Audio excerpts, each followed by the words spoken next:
What it does. Extending an LVM, Logical Volume Manager, volume online allows you to increase the size of a logical volume without disrupting the services or applications using it. This is particularly useful in production environments where downtime is not acceptable.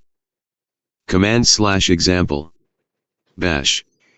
First, identify the volume group and logical volume you want to extend. vdisplay.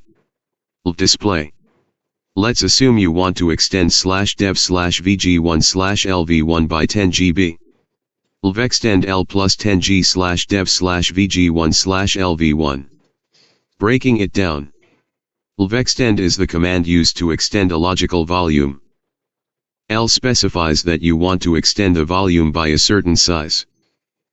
Plus 10g indicates that you want to add 10 GB to the volume.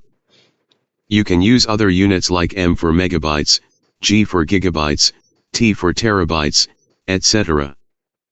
/dev/vg1/lv1 is the path to the logical volume you want to extend. Common mistakes. Forgetting to specify the plus symbol before the size, which can lead to the volume being resized to the specified size instead of being extended by that size. Not having enough free space in the volume group to extend the logical volume. Try this next. After extending the logical volume, you'll also need to resize the file system to utilize the new space.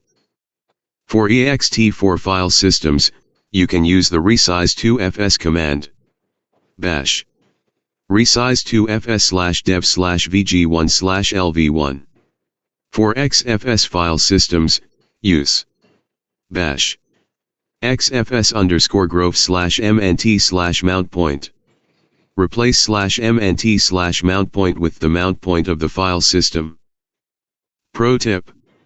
Always ensure you have a backup of your data before performing any storage modifications.